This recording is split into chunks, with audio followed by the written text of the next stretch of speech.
Good morning everyone. Last class में हम लोगों ने एम्पियर्स लॉ सीखा था। एम्पियर्स लॉ गॉस लॉ की तरह बहुत ही इंपॉर्टेंट है, कि मैं पहले भी एक्सप्लेन कर चुका हूँ बात को। तो एम्पियर्स लॉ तुम्हें बहुत अच्छे से आना चाहिए। जैसे गॉस लॉ जितना इंपॉर्टेंट है इलेक्ट्रोस्टैट में, मैग्नेटिक फील्ड में एम्पियर्स लॉ उतना ही इंपॉर्टेंस रखता है। तो बेसिक कॉन्सेप्ट तो मैंने सिखा दिया कि एम्पियर्स लॉ होता क्या है। अब मैं एम्पियर्स लॉ का एप्लीकेशन सिखाता हूँ। एप्लीकेशन में हम लोग क्या सीखेंगे कि करंट डिस्ट्रीब्यूशन के कारण मैग्नेटिक फील्ड कैसे फाइंड करेंगे। एक तो डायरेक्ट मैंने फार्मूला इंटीग्रेशन से सिखाया है। Straight long straight current carrying wire के कारण मैग्नेटिक फील्ड डी डिस्टेंस पर म्यू नॉट अपॉन 4 पाई 2I/d। इसी को मैं एम्पियर्स लॉ से फाइंड करके दिखाता हूं तुम्हें। तो एप्लीकेशन कर रहा हूं, हम लोग सीख रहे हैं एम्पियर्स लॉ का एप्लीकेशन ऑफ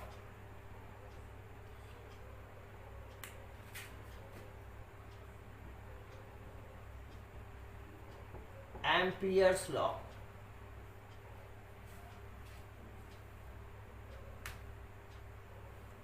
एम्पियर्स लॉ का application,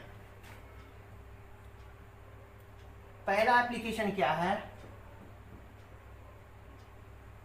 magnetic field due to long straight current carrying wire.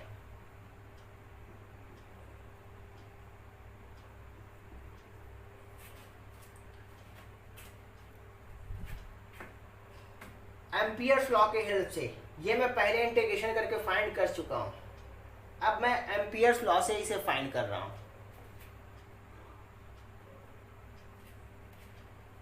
तो एम्पियर्स लॉ से कैसे फाइंड करेंगे? मैं एम्पियर्स लॉ से फाइंड करने के लिए लॉन्ग वायर को ऐसे ना बना करके, मैं लॉन्ग वायर को बोर्ड के प्लेन के परपेंडिकुलर लेता हूं। ये लॉन्ग वायर लेता हूं मैं। सपोज मैं करंट इनवर्ड लेता हूं। ये करंट है I, जो करंट अंदर जा रहा है। ये लॉन्ग वायर है। इस वायर के कारण मुझे यहां पर जो कि वायर से D डिस्टेंस पर है, मुझे मैग्नेटिक फील्ड यहां पर चाहिए। सिर्फ यहां पर ही नहीं चाहिए, इस वायर से D डिस्टेंस पर जितने पॉइंट पे बन सकते हैं उन सारे पॉइंट पर मुझे चाहिए। इस वायर से D डिस्टेंस पर जितने पॉइंट हैं, तो मैं क्या करता हूं, सारे पॉइंट को मिला करके एक सर्कल बनेगा।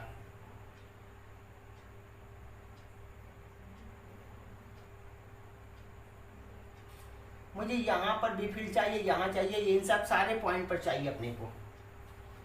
तो मैंने क्या किया, एक प्लेन क्लोज लूप बनाया।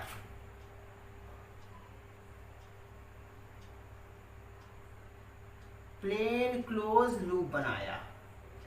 अब मैं इस लूप ऐसा बनाया हूं कि ये वायर उसके एक्सिस पर फील हो मुझे, क्योंकि D डिस्टेंस पर देखना है। डायग्राम परफेक्ट नहीं है, लेकिन समझना है कि ये एक्सिस है और उस एक्सिस का ये सर्कल है और उस सर्कल का ये एक्सिस के अलोंग करंट है। थोड़ा और डायग्राम को परफेक्ट करने की कोशिश करता हूं।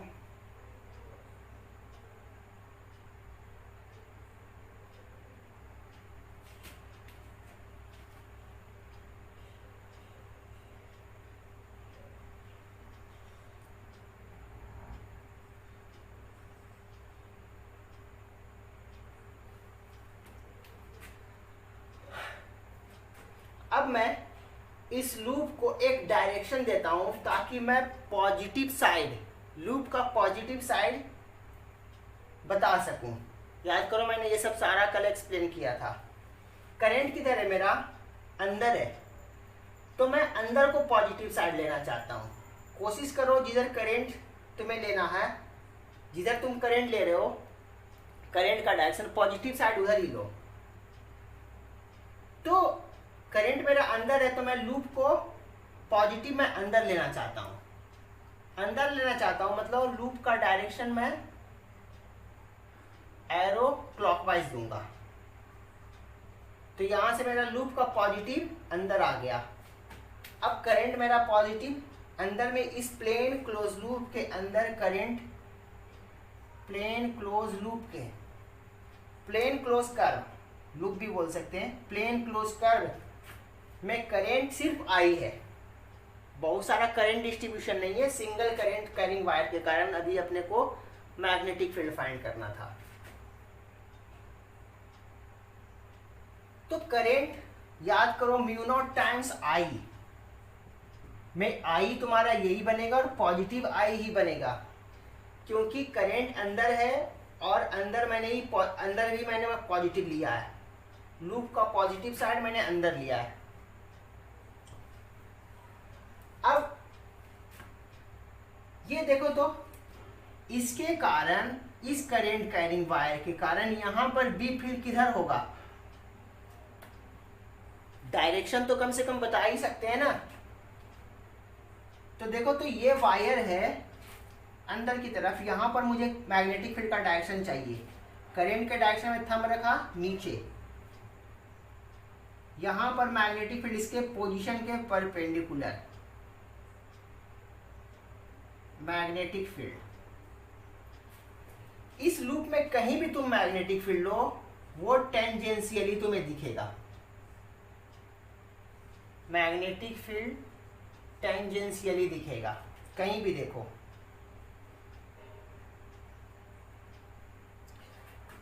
डीएल का डायरेक्शन इस लूप के डायरेक्शन के अकॉर्डिंग लेते हैं। तो डीएल यहां के लिए डीएल ये बनेगा, यहां के लिए डीएल ये बनेगा। तो मैं डीएल का डायरेक्शन ये ले रहा हूं। मैग्नेटिक फील्ड भी टेंजेंशियली और डीएल भी टेंजेंशियली, कहीं पर भी देख लो, मैग्नेटिक फील्ड टेंजेंशियली और डीएल भी टेंजेंशियली। तो कहीं का भी तुम B dot DL, B dot DL देखोगे तो दोनों के बीच का एंगल 0 दिखेगा। B dot DL, B dot DL कहीं का भी देखोगे पूरे लूप पर, तो बी डॉट डीएल के बीच का एंगल 0 दिखेगा, बी और डीएल के बीच का। एम्पियर्स लॉ क्या बोलता है, एम्पियर्स लॉ क्या बोलता है, फ्रॉम एम्पियर्स लॉ,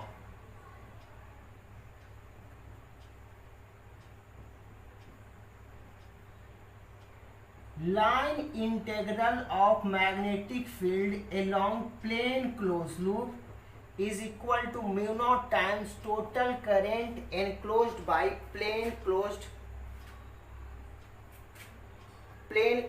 curve.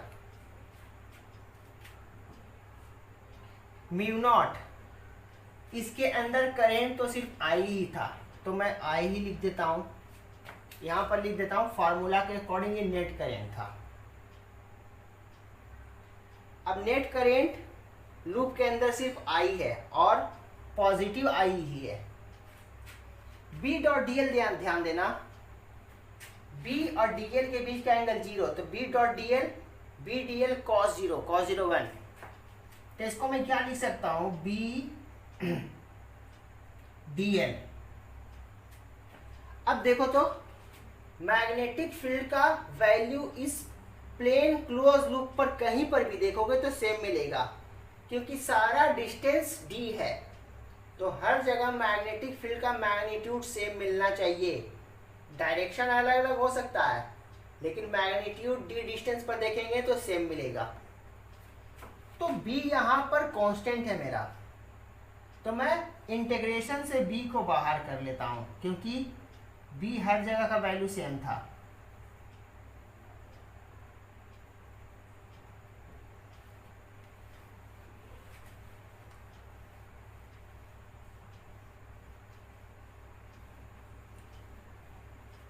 अब ध्यान देना, ये क्या बता रहा है, पूरे लूप के लिए डीएल का इंटीग्रेशन, पूरे लूप के लिए डीएल का इंटीग्रेशन मतलब पूरा सारा डीएल जोड़ूंगा, सारा डीएल जोड़ूंगा तो सरकमफेरेंस, सरकमफेरेंस कितना 2 पाई डी, तो इसका वैल्यू कितना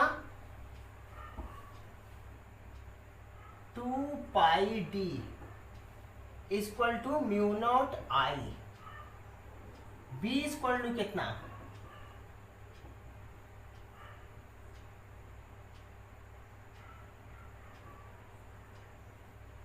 अब यहां से थोड़ा सा कंफ्यूजन जैसा लग रहा होगा, मैं इसको अरेंज करता हूं किस फॉर्मेट में, म्यू नॉट अपॉन 4 पाई, 2 पाई 4 पाई बनाया तो ऊपर 2 करना पड़ेगा, देख लो यही चीज ये है, और ये क्या था,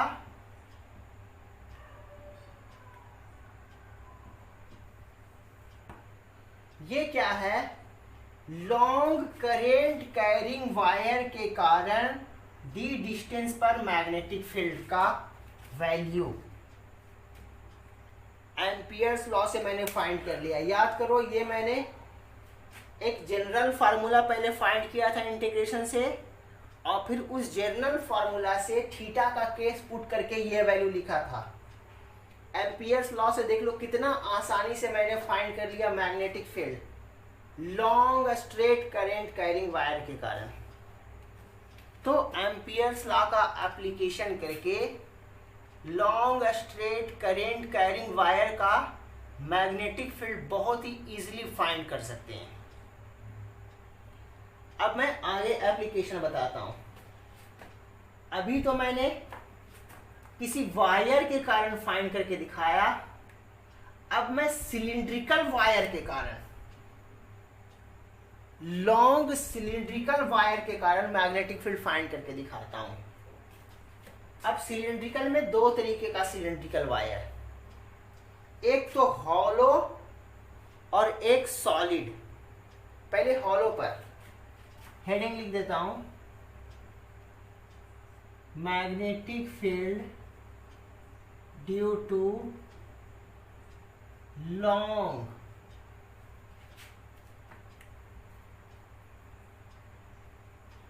hollow cylindrical current carrying wire.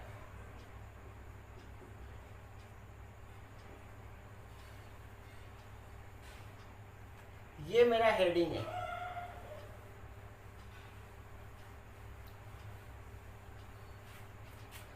तो जो ये अभी मैंने एक करेंट के कारण बताया था, अब करेंट ना बता करके मैं इसे cylindrical hollow cylindrical current carrying wire दिखाता हूं। Hollow cylindrical current carrying wire long है, करेंट देखो इसी सब से पास कर रहा है, हॉलो है तो सिर्फ सरकमफेरेंस से करंट जा रहा है, ऐसे ऊपर की तरफ जा रहा है, सिर्फ सरकमफेरेंस से करंट जा रहा है। करंट कितना है I। अब मैं इसको ऊपर से देखूंगा, ऊपर से अगर देखूं तो मुझे कैसा दिखाई देगा, सिर्फ सर्कल दिखाई देगा। तो मैं वही बनाने जा रहा हूं, ये सिलिंड्रिकल वायर लेने जा रहा हूं, तो मुझे क्या दिखेगा, एक सर्कल दिखेगा। ये सिलिंड्रिकल करंट कैरिंग वायर है। सपोज करंट अंदर की तरफ जा रहा है, जैसा कि अभी दिखाया था एक लाइन करंट। अभी मैं सिलिंड्रिकल हॉलो सिलिंड्रिकल करंट दिखा रहा हूं, मतलब करंट यही सब जा रहा है, और ये पूरा करंट कितना है I है, इसका रेडियस कितना है, कैपिटल R है।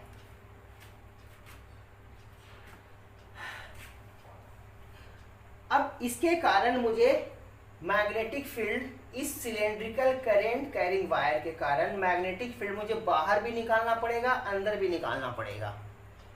तो पहले मैं बाहर वाला डायग्राम के अकॉर्डिंग बाहर मैग्नेटिक फील्ड निकाल रहे हैं, यहां पर मैग्नेटिक फील्ड निकाल रहे हैं, मतलब सिलेंड्रिकल करंट कैरिंग वायर के कारण जो करंट आ रहा है अंदर की तरफ जा रहा है, आई करंट,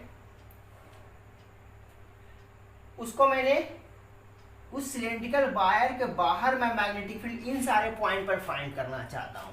तो फिर से जहां जहां मैं फाइंड करना चाहता हूँ उन सारे पॉइंट के कोरस्पॉन्डिंग प्लेन क्लोज लूप बनाऊंगा और बता रहा हूं कि उसके सेंटर से कितना डिस्टेंस पर अपने को मैग्नेटिक फील्ड चाहिए, स्मॉल आर डिस्टेंस पर। मैं यहां पर आर चेंज कर रहा हूं, तब डी बोल रहा था। सब कुछ वही है। मान लेते हैं यहां पर बी फील्ड बी है, हर जगह बी फील्ड का मैग्नीट्यूड टेंजेंशियली होगा और उसी तरीके से लिखेंगे। डीएल टेंजेंट के एलोंग ही होगा डीएल, तो बी और डीएल के बीच का एंगल 0 डिग्री। फिर से वही, तो मैं कौन सा केस कर रहा हूं, इसका पहला case, case 1, outside the cylindrical wire. यही केस के लिए मैं कर रहा हूं। तो मैं एम्पियर्स लॉ लगाऊंगा, from Ampere's law B dot D L, Ampere's law यही तो कहता है mu naught times I, mu naught times close loop के अंदर करंट कितना, आई,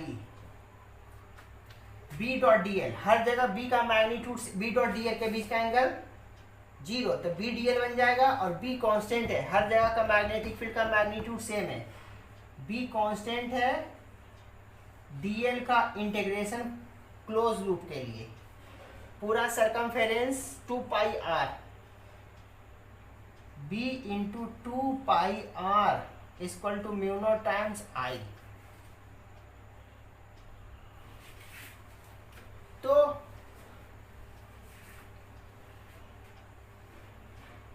बी कितना हो जाएगा, mu naught I by 2 pi R, जिसको लिख सकता हूं mu naught upon 4 pi 2 I by are.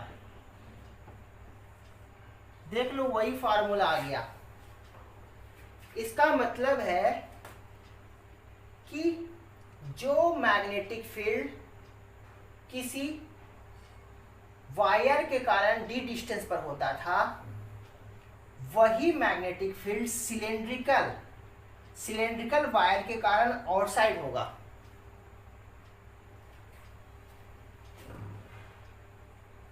अगर ये हॉलो ना हो करके अगर ये सॉलिड भी होता, पूरे से करंट पास कर रहा होता, तो भी आउटसाइड मैग्नेटिक फील्ड वही मिलता। जैसे इलेक्ट्रोस्टैट में मैंने पॉइंट चार्ज के कारण आर डिस्टेंस पर इलेक्ट्रिक फील्ड बताया था K Q upon are square.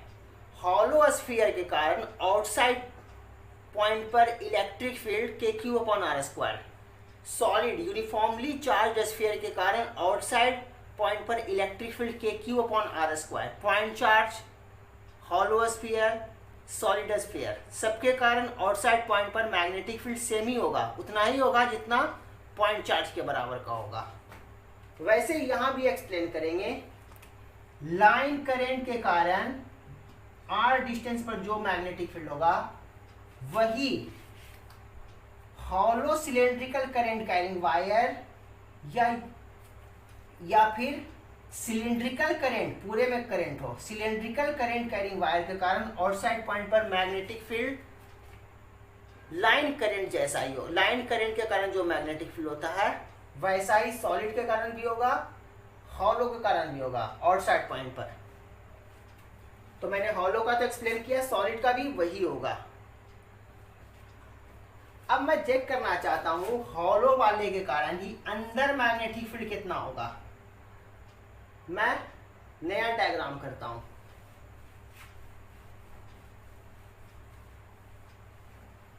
Case 2,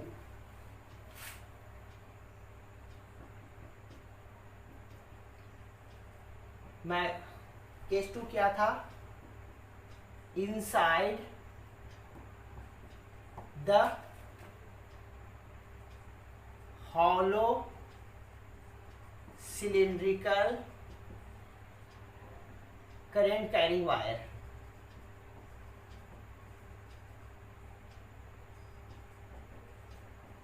मतलब इनसाइड फाइंड कर रहे हैं हम लोग। मैं इसको हेडिंग को हटा देता हूं ताकि डायग्राम अच्छे से दिखा सकूं। मैं बड़ा सा डायग्राम बना रहा हूं।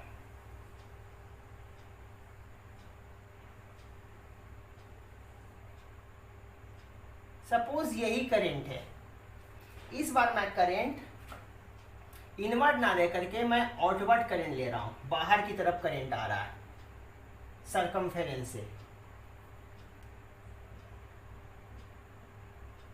बाहर करंट को इस तरह से मैं दिखाता था, याद करो।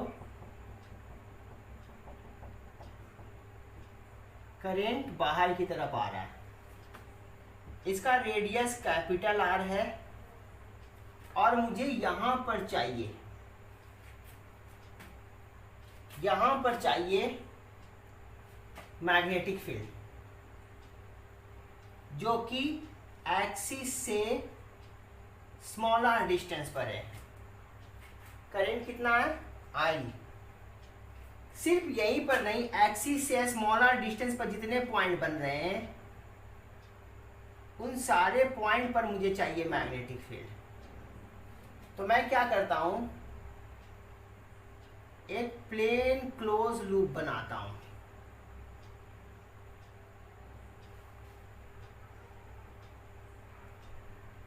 प्लेन क्लोज लूप, इन सारे पॉइंट पर मुझे मैग्नेटिक फील्ड चाहिए। तो मैंने एक प्लेन क्लोज कर्व बनाया। ये तो करंट वाला है जो मेरा सिलिंड्रिकल करंट कैरिंग वायर है, जिससे करंट बाहर आई आ रहा है। अब देखो तो, अगर मैग्नेटिक फील्ड बनना होगा इस पॉइंट पर तो उसका डायरेक्शन किधर जाएगा। इस अगर सिलिंड्रिकल करंट को मैं एक लाइन करंट की तरह सेंटर पर देखूं तो किधर है, करंट बाहर आ रहा है। मैग्नेटिक फील्ड बनना होगा तो किधर, ऊपर की तरफ। मैग्नेटिक फील्ड ऊपर की तरफ। अच्छा, मैंने इस लूप का डायरेक्शन भी देना पड़ेगा क्योंकि करंट मुझे पॉजिटिव नेगेटिव तो लिखना पड़ेगा ना। तो मैं लूप का एंटी क्लॉकवाइज डायरेक्शन देता हूं, मतलब बाहर की तरफ को मैं पॉजिटिव साइड लूप का लेता हूं। इधर वाले करंट को मैं पॉजिटिव बोलूंगा, अंदर वाले करंट को नेगेटिव, बाहर वाले करंट को पॉजिटिव। यहां पर मैग्नेटिक फील्ड अगर कहीं पर बनना होगा तो देखो तो टेंजेंशियली मैग्नेटिक फील्ड बनेगा। करंट बाहर ही तो आ रहा है तो मैग्नेटिक फील्ड टेंजेंशियली बनेगा जहां भी देखेंगे magnetic field.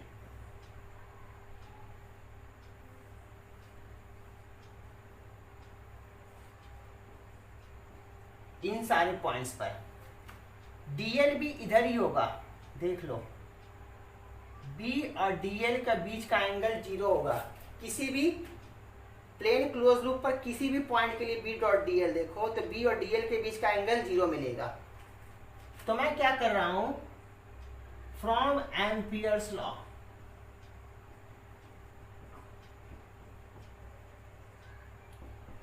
line integral of magnetic field,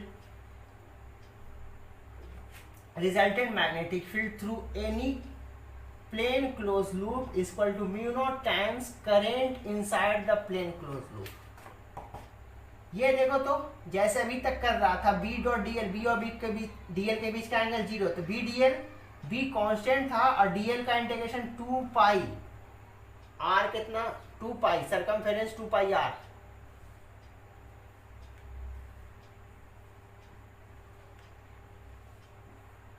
mu naught plane close loop के अंदर करंट कितना, इसके अंदर करंट कितना, करंट तो यहां है, करंट यही है, देख लो।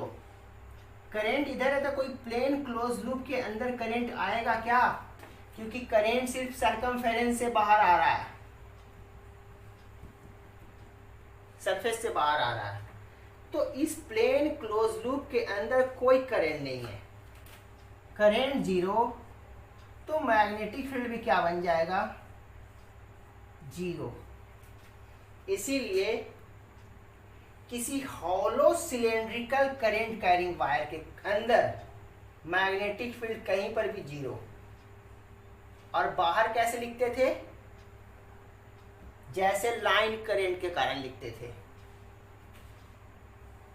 अब मैं जनरल फार्मूला लिख रहा हूं। अब मैं जनरल फार्मूला कर रहा हूं।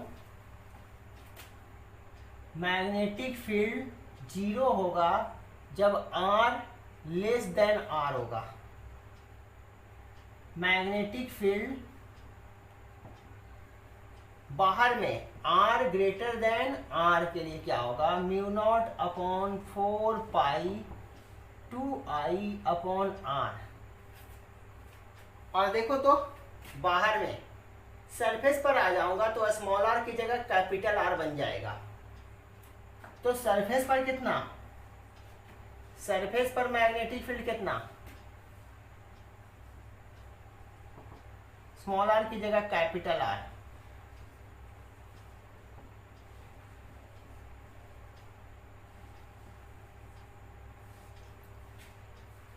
इसका मैं ग्राफ बनाता हूं।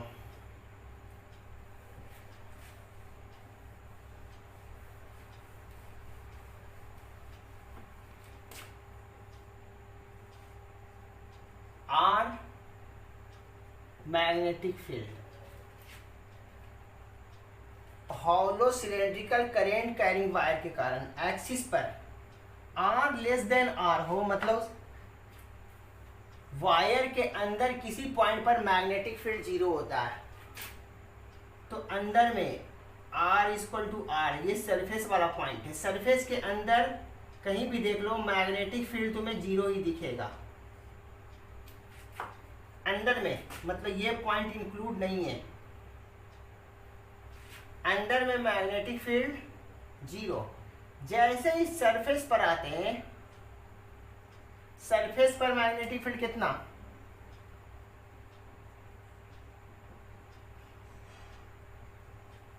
और सरफेस से जैसे ही बाहर जाते हैं मैग्नेटिक फील्ड R के इनवर्सली प्रोपोर्शनल। बाहर जाएंगे तो R के इनवर्सली प्रोपोर्शनल।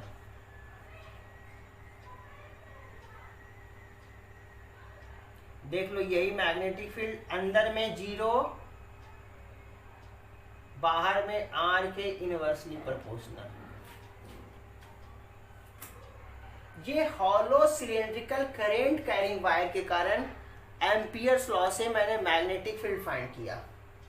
अब मैं uniformly cylindrical current carrying wire के कारण मैग्नेटिक फील्ड पूरे के कारण, पूरे में है, पूरे सिलेंड्रिकल में, सिर्फ सरफेस पर नहीं, पूरे सरफेस एरिया में करंट है।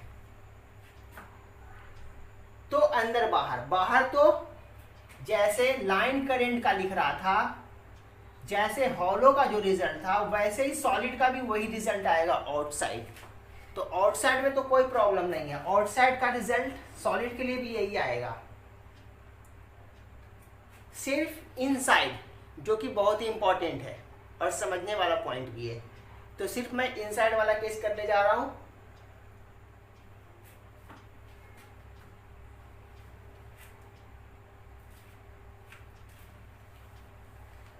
हेडिंग लिख रहा हूं,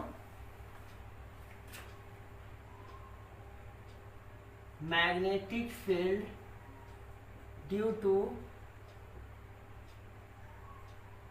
uniformly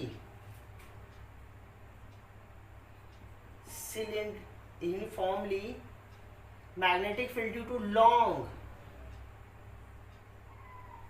long uniformly cylindrical current carrying wire, long uniformly cylindrical current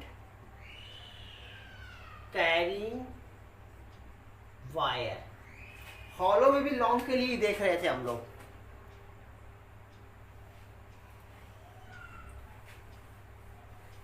तो कौन सा केस करने जा रहे हैं हम लोग, आउटसाइड वाला, सॉरी इनसाइड वाला। आउटसाइड का तो पता है अपने को, इनसाइड द वायर, ये केस करने जा रहे हैं, केस 1।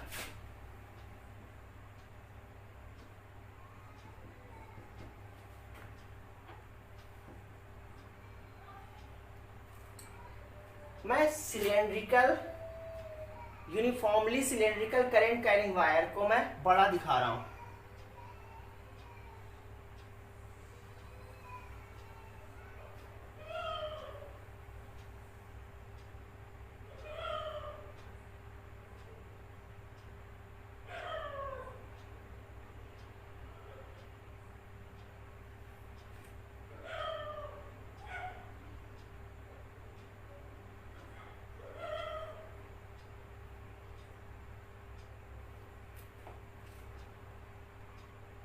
रेडियस कितना है, आर है। पूरे से करंट बाहर आ रहा है हर जगह से। मैं डॉट से दिखा रहा हूं, बाहर करंट आ रहा है, सरकमफेरेंस से भी आ रहा है,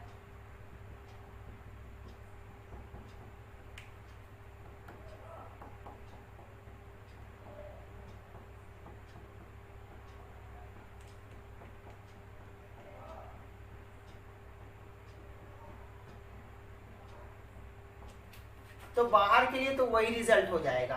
वैसे ही एक प्लेन क्लोज लूप बाहर में लेंगे, बी डॉट डी एल करेंगे तो बाहर में ऐसे आ जाएगा μ0/4 पाई 2I/r। बाहर के लिए तो यही रिजल्ट। अंदर के लिए मान लो मुझे यहां पर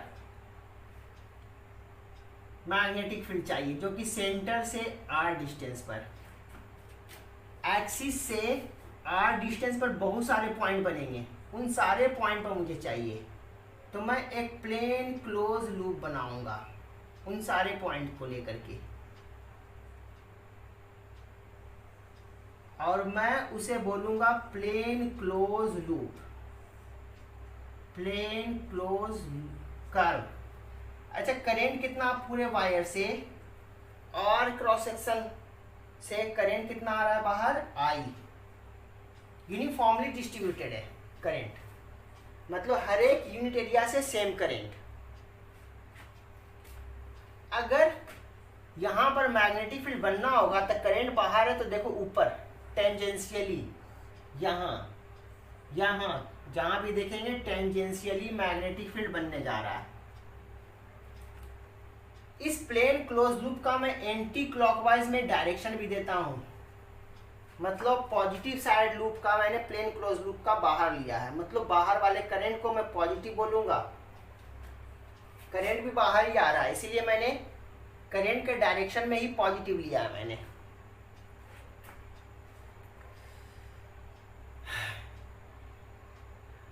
अब देखो तो डीएल, बी इधर और डीएल, इस लूप का डीएल, इसी के अलावा जो डायरेक्शन मैंने एरिया के लिए जो लूप का एरो असाइन किया है, डीएल का डायरेक्शन उधर ही होगा। तो डीएल और बी डॉट डीएल पूरे प्लेन क्लोज लूप के लिए बी डीएल बन जाएगा। और बी डीएल में हर जगह बी का मैग्नीट्यूड सेम, तो बी बाहर, तो बी डॉट डीएल आएगा B into 2πr, Ampere's law से। वही मैं करने जा रहा हूं।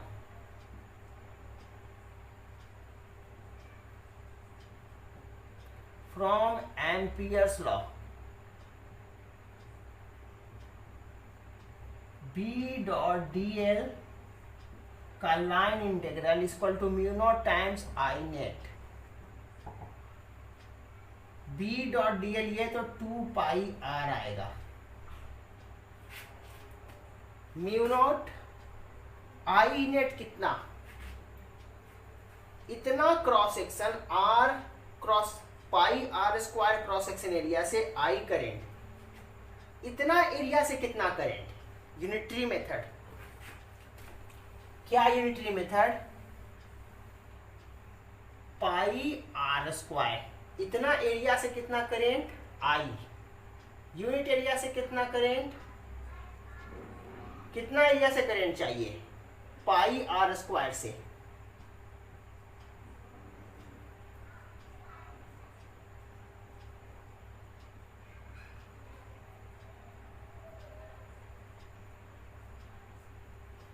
इस एरिया से जो कि प्लेन क्लोज लूप के अंदर है, उससे आई नेट कितना है, I r square upon are square. आई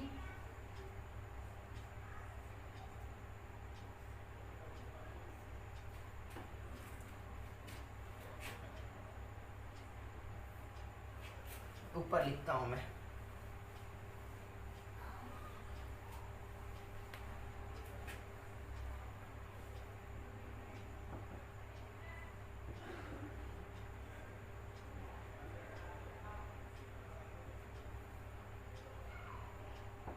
इसको मैं अरेंज करूंगा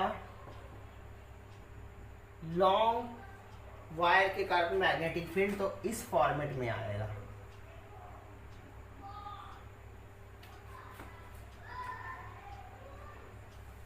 ये इनसाइड के लिए, अगर मैं अंदर में सरफेस तक पहुंच जाऊं, सरफेस पर पहुंच जाऊं, तो स्मॉल आर की जगह कैपिटल आर, स्मॉल आर की जगह कैपिटल आर, तो mu naught upon 2i 4 upon R, जो कि हॉलो में भी सरफेस पर उतना ही आ रहा था। जो हॉलो में आएगा सरफेस पर, वही सॉलिड में भी आएगा। बाहर के लिए फार्मूला तुम्हें पता है, अब मैं जनरल फार्मूला लिख रहा हूं। अंदर कैसे लिखते हैं,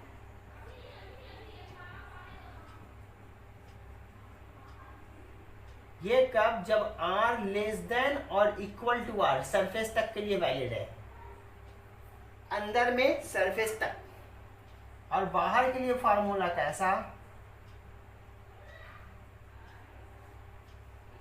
r के इनवर्सली प्रोपोर्शनल मैग्नेटिक फील्ड, और अंदर में r के डायरेक्टली प्रोपोर्शनल। देख लो, डायरेक्टली प्रोपोर्शनल, इसको तुम ऐसे समझ सकते हो, y equal to M, constant है, ये सब कुछ कॉन्स्टेंट है। वायर का रेडियस ही फिक्स है, जिसमें करंट I है।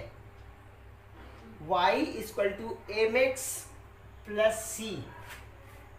स्ट्रेट लाइन, ग्राफ कैसा बन रहा है b और r के बीच का, straight line, y equal to M X plus C, origin से पास करने वाला स्ट्रेट लाइन, जिसका स्लोप कितना, ये।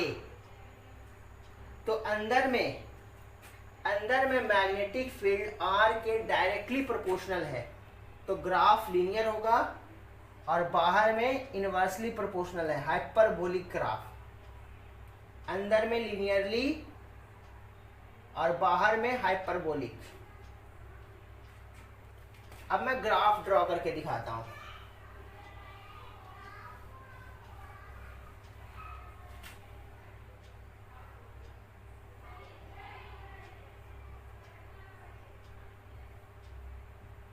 मैग्नेटिक फील्ड R,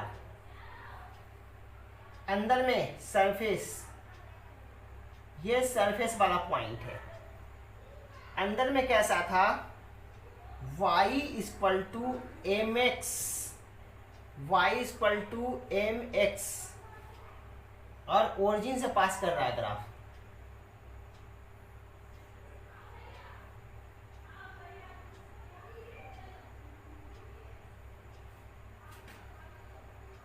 सरफेस पर कितना मैग्नेटिक फील्ड पता है अपने को, mu naught upon 4 2i upon r, surface पर यही होता है। और बाहर r के inversely proportional,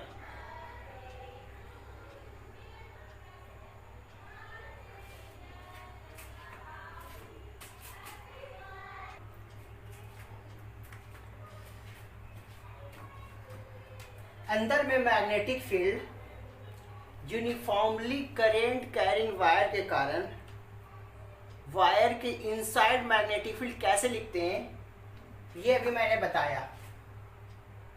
B equal to mu naught upon 4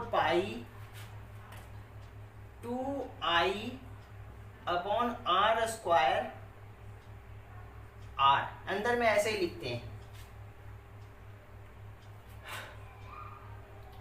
इसको हम लोग जो करंट था आई और cross section area pi are square से आ रहा था, तो मैं करंट डेंसिटी कितना हो जाएगा, current into current upon area, current upon area, इसको मैं करंट डेंसिटी के टर्म में लिखना चाहता हूं। तो करंट को मैं कितना लिखूंगा, J into pi are square, या फिर ऐसे देख लो ना, I upon pi are square, I upon pi are square को मैं क्या लिख सकता हूं, J, और यहां 2 से 2 कैंसिल कर दूंगा, तो कैसे लिख सकता हूं, mu naught upon 2 J into are.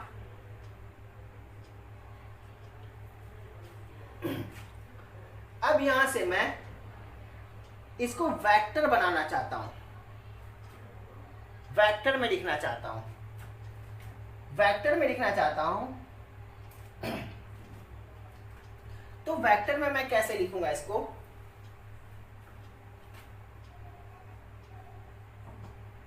Mu not by 2, या तो J क्रॉस R लिख सकता हूं, और नहीं तो R क्रॉस J लिख सकता हूं। क्यों? क्योंकि J और R के बीच का एंगल 90 डिग्री है, करंट बाहर आ रहा है, तो करंट डेंसिटी का डायरेक्शन यही हो जाएगा। और R अगर मैं यहां पर भी फील्ड ले रहा हूं तो R ये और R और J के बीच का एंगल 90 डिग्री, तो क्रॉस में क्या होता है, J R क्रॉस में साइन 90, JR हो जाएगा, यानी मैं J क्रॉस R या R क्रॉस J लिख सकता हूं।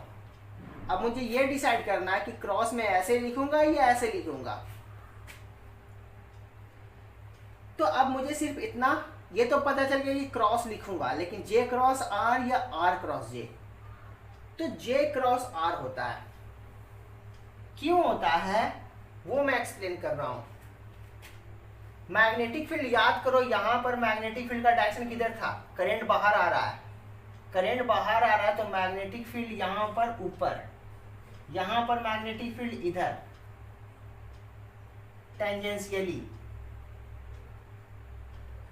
अब मैं दिखाता हूं कि J क्रॉस R का डायरेक्शन जो होगा वो मैग्नेटिक फील्ड की तरफ होगा। J किधर, बाहर, और R इधर, J से R की तरफ ऊपर। देख लो, J क्रॉस J बाहर है और R ये है, करंट के डायरेक्शन में J होता है, J क्रॉस R ऊपर।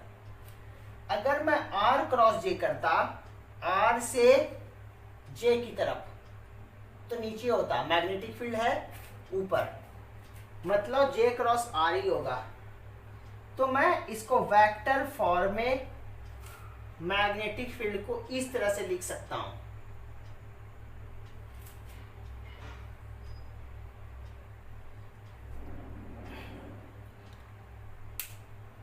याद करो तुम, मैंने एक क्वेश्चन सिखाया था तुम्हें इलेक्ट्रोस्टैटिक्स में। क्या सिखाया था,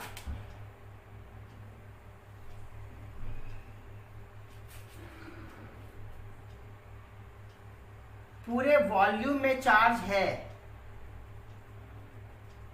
पूरे वॉल्यूम में चार्ज है, और एक कैविटी है, कैविटी के अंदर किसी पर्टिकुलर पॉइंट पर इलेक्ट्रिक फील्ड का मैग्नीट्यूड क्या होगा। तो मैंने ये प्रूव किया था कि कैविटी के अंदर कहीं पर भी तुम मैग्नेटिक फील्ड लोगे तो वो कांस्टेंट मिलेगा। उसका रिजल्ट मुझे याद नहीं है, वरना मैं वो लिख देता। तो याद करो, इलेक्ट्रोस्टैट में मैंने ये तो एक्सप्लेन किया था कि कैविटी के अंदर तुम कहीं पर इलेक्ट्रिक फील्ड लिखोगे, मैग्नीट्यूड वाइज कांस्टेंट होगा। वैसा ही क्वेश्चन एग्जैक्टली यहां भी आता है। क्या है? एक cylindrical, long cylindrical current carrying wire है, पूरे वॉल्यूम में करंट है। तो कहीं पर लिखने का तरीका मैं एम्पियर से सिखा चुका हूं। अब एक कैविटी बना दिया गया,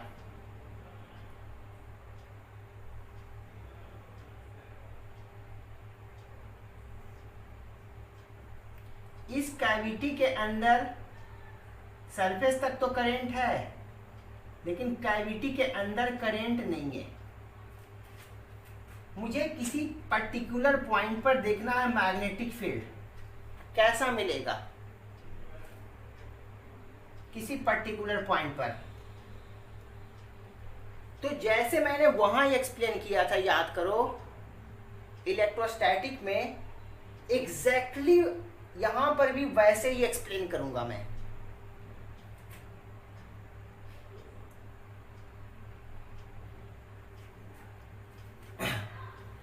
तो इसको यहां पर मैं कैसे एक्सप्लेन करूंगा? इस कैविटी में करंट नहीं है, कैविटी में करंट नहीं है, इधर करंट है। मुझे एक पर्टिकुलर पॉइंट पर मैग्नेटिक फील्ड चाहिए।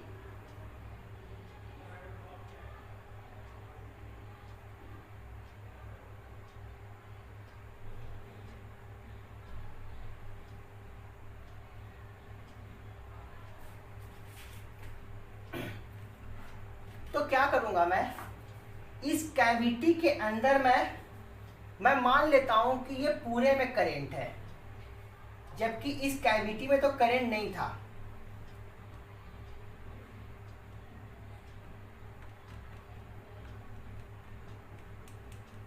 इस कैविटी में करंट नहीं था, तो मैं पूरे में मान लूंगा।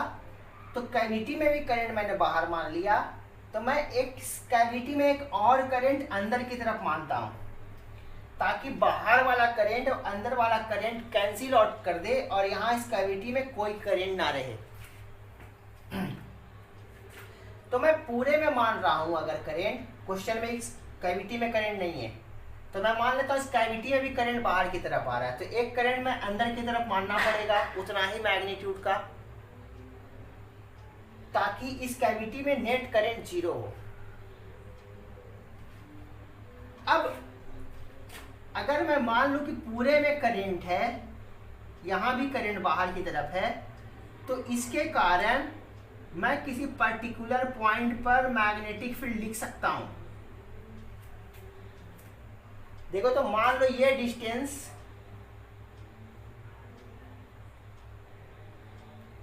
ये R1 पोजीशन वेक्टर है, R1 पोजीशन वेक्टर है। यहां भी करंट मान रहा हूं बाहर की तरफ है, मतलब पूरे में बाहर की तरफ है। तो यहां पर जो मैग्नेटिक फील्ड होगा वो टेंजेंशियली होगा। देख लो, इसके परपेंडिकुलर B, और B कितना? करंट डेंसिटी अगर J मान लेता हूं, करंट डेंसिटी मैं J मानता हूं, करंट डेंसिटी के टर्म में लिखता हूं, तो यहां पर का B फील्ड मैं R की जगह सिर्फ R1 कर देता हूं, इसको मैं B1 बोलता हूं। तो B1 का वैल्यू ये लिखूंगा मैं। अब इसमें तो करंट था नहीं, लेकिन मैंने मान लिया इसको लिखने के लिए। तो इस करंट को न्यूट्रलाइज करने के लिए मुझे एक अंदर करंट लेना पड़ेगा। उस करंट के कारण, सिर्फ इस कैविटी वाला करंट जो मैं ले रहा हूं अंदर की तरफ, उसके कारण इस कैविटी का रेडियस मान लेते हैं कुछ होगा।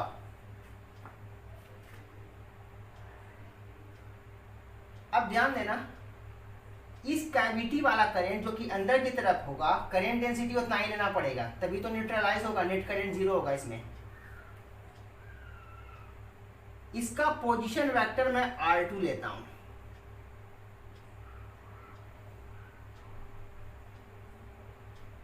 R2 लेता हूं, और इसके कारण करंट अंदर है, इसके कारण मैग्नेटिक फील्ड किधर?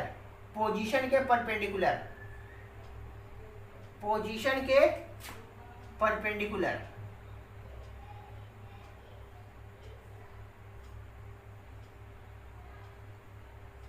B2, B2 का मैग्नीट्यूड कितना होगा, mu naught J cross R2। अच्छा, दोनों के सेंटर से सेंटर का बीच का डिस्टेंस कुछ होगा, इसको मैं मान लेता हूं A डिस्टेंस। दोनों का सेंटर से सेंटर के बीच का डिस्टेंस को मैं A ले रहा हूं, क्योंकि इसी के टर्म में आंसर आएगा अपना। अब जो मैंने ये डायग्राम बनाया है, इस डायग्राम को मैं बड़ा करके दिखाता हूं। ये पॉइंट बनाऊंगा, ये पॉइंट बनाऊंगा, यहां पर बी फील्ड है, एक ये है और एक ये है। मैं इसको बड़े डायग्राम से दिखा रहा हूं ताकि ये अच्छे से क्लियर हो। दोनों फील्ड अपने को क्लियर है कैसे लिखना है। यहां पर 2 भी होगा, ये तो B1 B2 अपने को क्लियर है। अब मैं ये पॉइंट और ये दोनों मैग्नेटिक फील्ड वाला पॉइंट,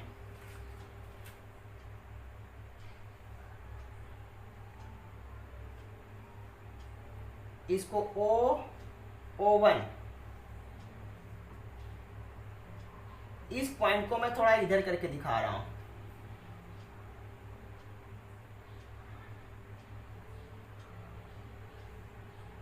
R1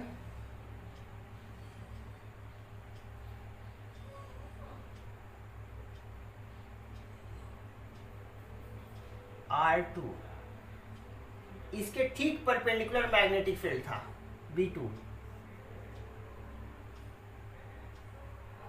और इसके ठीक परपेंडिकुलर था B1।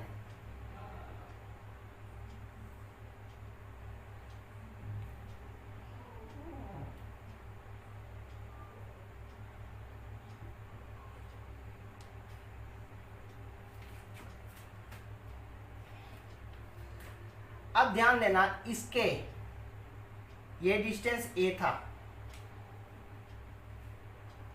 मैं एक इसके पैरेलल एक लाइन ड्रॉ करता हूं।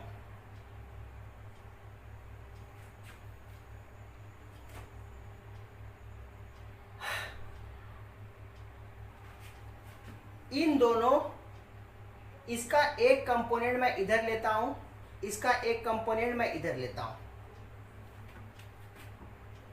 तो ध्यान देना, मैं इसे θ1 करता हूं और इसे मैं θ2 करता हूं।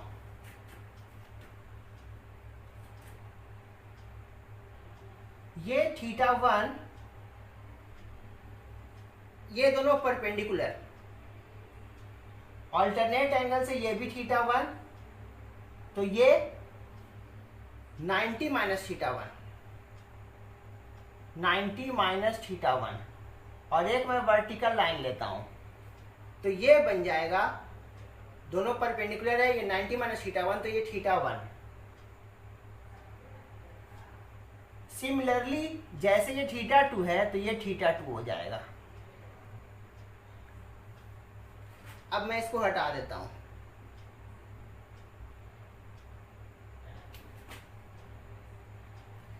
इसका कंपोनेंट, इसका component B1 cos θ1 plus B2 cos θ2, इसका ये कंपोनेंट B2 sin θ2, इसका ये कंपोनेंट B1 sin θ1। अब मैं ये प्रूव कर दूंगा कि ये दोनों मैग्नेटिक फील्ड कैंसिल आउट होगा, दोनों मैग्नीट्यूड में सेम है। कैसे, वो दिखा रहा हूं मैं। इसको मैं रब कर देता हूं। इस पॉइंट पर जो नेट मैग्नेटिक फील्ड बनने जा रहा है ये यही बनेगा, ये दोनों कैंसिल आउट होगा।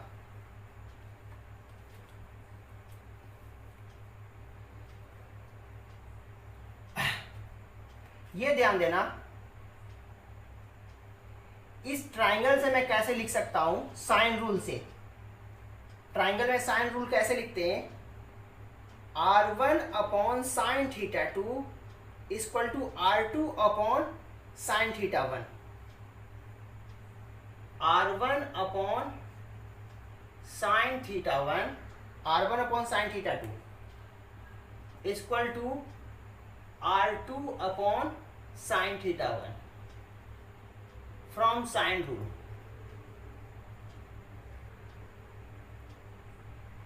R1 sine theta 1 equal to R2 sine theta 2। अब देखो तो B1 कितना था,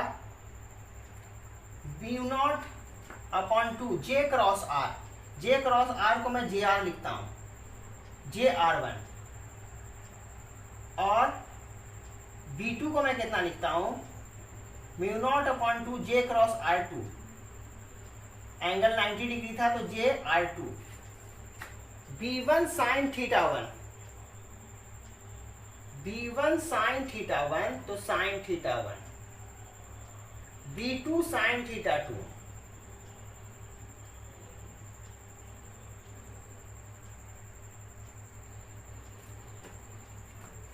R1 sine theta 1 equal to R2 sine theta 2। और बाकी का तो कॉमन है, यानी कि ये दोनों मैग्नेटिक फील्ड का कंपोनेंट सेम है। देख लो ये सेम है, बाकी तो कॉमन है, यानी कि B1 sine theta 1 equal to B2 sine theta 2, ये कैंसिल आउट हो गया। ये मैंने प्रूव कर दिया, दोनों सेम होगा। तो अब नेट मैग्नेटिक फील्ड, अगर इस पॉइंट को मैं P बोलूं तो B एट P म्यू0, B1 को मैं कैसे लिखूंगा, एक बार लिख देता हूं, B1 cos theta 1 plus B2 cos theta 2, ये net magnetic field.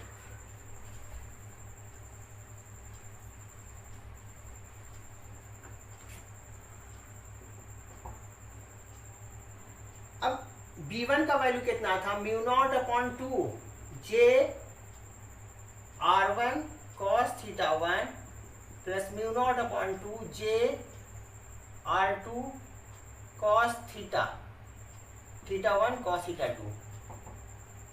म्यू0 upon 2 J common कर लो,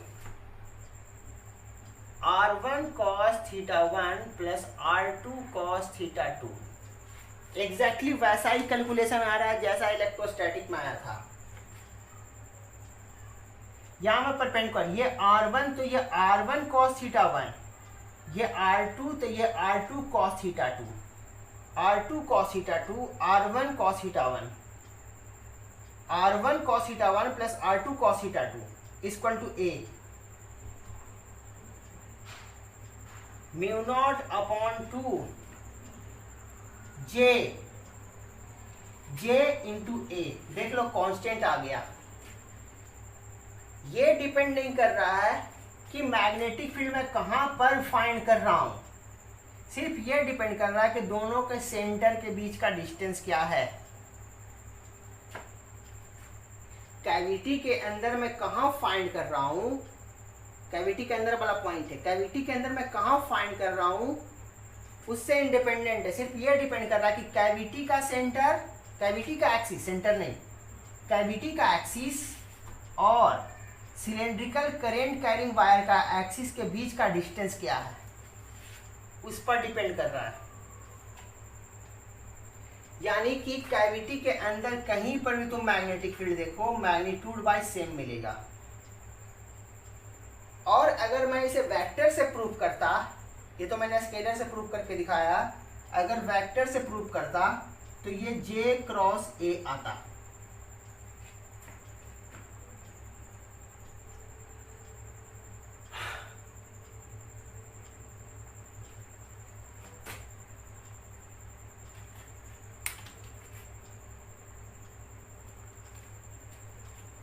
आज के लिए इतना ही करते हैं, नेक्स्ट क्लास में आगे बढ़ाऊंगा।